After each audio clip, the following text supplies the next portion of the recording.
Isang magandang pinagpalang araw po sa inyong lahat. Sa video presentation na ito ay sasagutin natin yung isa sa comment sa ating nakaraang video. Ang tanong niya, paano daw kung ang QS ay equals to negative 100 plus 20p? So, hindi niya sinabi kung ano yung schedule na gagamitin natin, kung anong supply schedule. But then, ito ay meron sa libro natin. So, ilalagay ko na lang dito yung supply schedule. At ito na rin yung supply schedule na gagamitin natin sa video presentation na ito. Yan. So, hindi naman siya ganun kahirap kasi pareho pa din yung proseso. Medyo nalito lang siguro sila or siya kasi nagiging negative na yung 100 natin. So, sa ganito naman ay pareho pa din yung proseso natin pero susundan natin yung rules natin sa integers para malaman natin kung magma-minus ba tayo o magpa-plus at kung anong sign ng ating gagamitin. Kung negative ba o positive. So, ito ang kanyang supply schedule. Ang presyo ay 5, 15 at 25 at ang QS ay 100 at 300. So, hahanapin natin yung presyo at yung QS. Sa video presentation na ito, unahin natin yung pag-compute ng QS muna lahat o quantity supplied. Magkano ang gustong ipagbili ng mga negosyante kapag ang presyo ay 5, 15 at 25. So, dito muna tayo sa 5. Ang equation natin ay QS is equals to negative 100 plus 20p. QS is equals to negative 100 plus 20 at yung P ay papalitan natin ng given na 5. So, yan, 5. QS is equals to negative 100 plus, yan, 20 times 5 is equals to 100. At ang QS is equals to negative 100 plus 100 is equals to 0. 0 siya kasi ginamit natin yung rows sa integers. So, baka nakalimutan yung rows natin sa integers, papaliwanag natin ng saglit. Okay, yan. So, ang integers sign rules, ano ba yon? So, sa mga hindi nakakaalala at medyo nakalimutan na, ipapaliwanag natin ulit. Kapag ang operation na gagamitin ay addition, ayan, ano ba ang gagamitin nating sign at ano ba ang operation na gagamitin kapag ang isang numbers ay negative. So, ipapaliwanag muna natin yung apat na rules sa integers. Number 1 na rules ay positive number plus positive numbers. Ang operation na gagamitin natin ay addition. At ang sign na gagamitin, yung sagot na sign doon sa sagot ay positive. Number 2 na rules, positive na malaking numbers plus negative na maliit na numbers. Ang gagamitin nating operation kapag ganyan ay subtract o minus. At ang sign na gagamitin natin doon sa sagot ay positive. Sunod sa number 3 na rules ay positive numbers na maliit. I-plus natin sa negative numbers na malaki. At ang operation na gagamitin natin ay subtract pa din. At ang sign na gagamitin natin ay negative na kasi susundan natin kung ano yung malaking numbers. Kung ano yung sign ng malaking numbers, yun yung susundin natin na sign. Sunod na number 4 na rules ay negative plus negative numbers. Kahit alin dyan, kahit malaki dyan, pareho lang. Basta negative, parehong dalawang negative numbers. Ipag-plus natin. Ang operation na gagamitin natin ay addition. At ang sign na gagamitin natin ay negative. So, dito sa number 1, ang rules na sinunod natin ay yung number 2. Positive numbers na malaki plus negative numbers na maliit. Ang ginamit nating operation ay minus. At ang sign na gagamitin natin ay positive. So, yun yung nangyari dito sa number 1. Yan. Kasi, 'di ba, mas malaki naman talaga ang positive 100 kumpara sa negative 100. Kaya ang ginamit nating sign, ang sinunod natin is yung positive at ginamit natin ay subtract o minus. Kasi positive plus negative. Sunod ay number 2. QS is equals to negative 100 plus 20p. QS is equals to negative 100 plus 20 times 15 na presyo.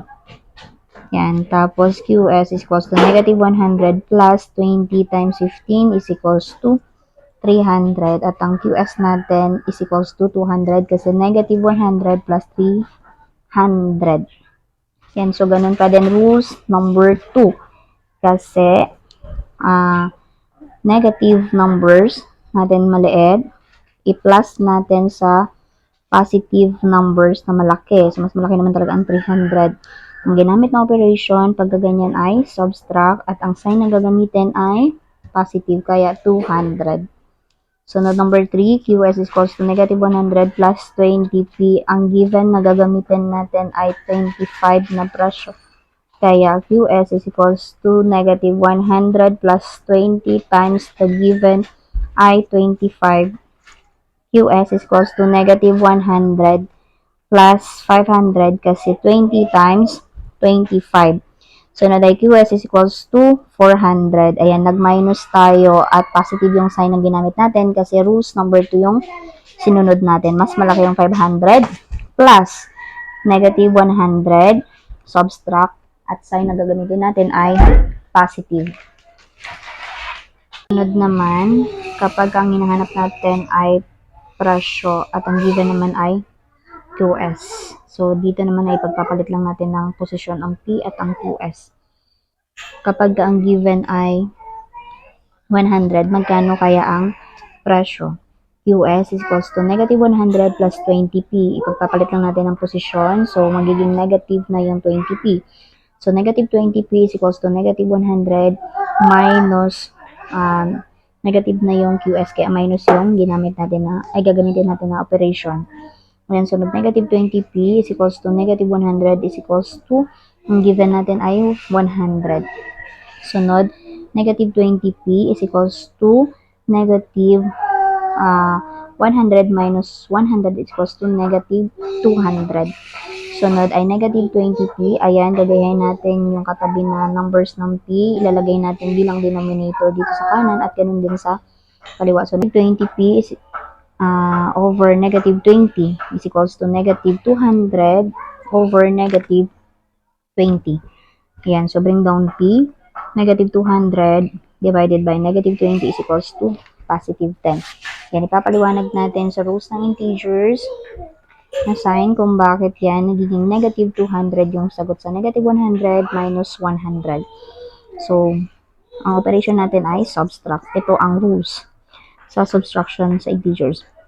Rules number 1, yung malaking positive numbers, i-minus natin sa maliit na positive numbers. Ang operation na gagamitin natin ay subtraction.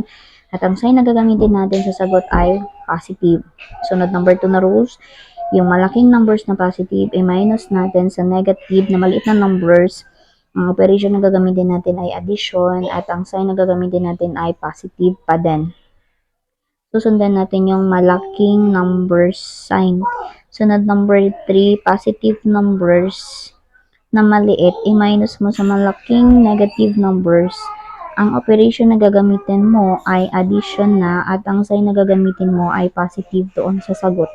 So, number 4 na rules, ang maliit na positive numbers, i-minus mo sa malaking positive na numbers. Ang operation na gagamitin mo ay subtract at ang sign na gagamitin mo ay negative. So, number 5 rules, yung malaking negative numbers, i-minus mo sa negative na maliit na numbers.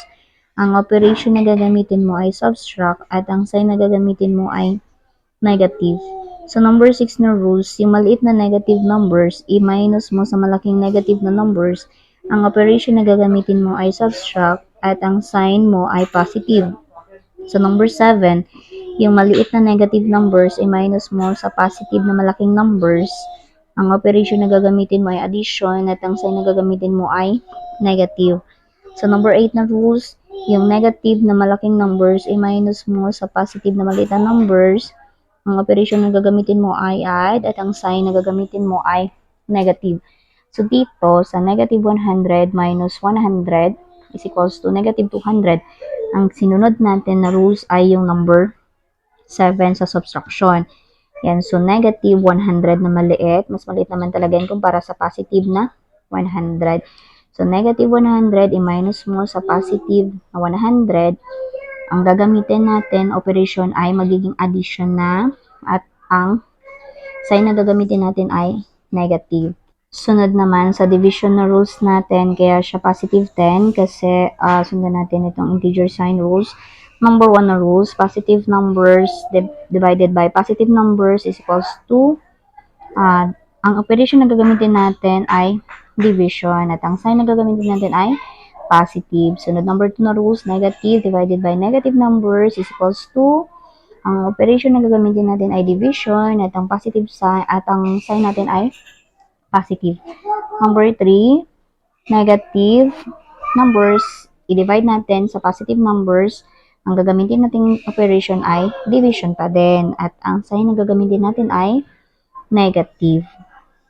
Sunod, kapag number 4, kapag positive numbers, i-divide mo sa negative numbers, ang operation na gagamitin ay division pa din at ang sign na gagamitin ay negative.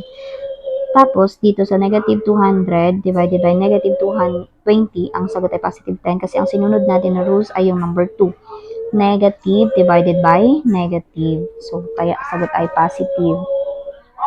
At nag-divide pa rin tayo. Sunod naman, kapag ang given natin ay 300, magkano kaya ang presyo? So, QS is equals to negative 100 plus 20P. Kasi pagpalit natin ulit ng posisyon, negative 20 na siya. So, equals, negative 20P is equals to negative 100 minus QS na siya.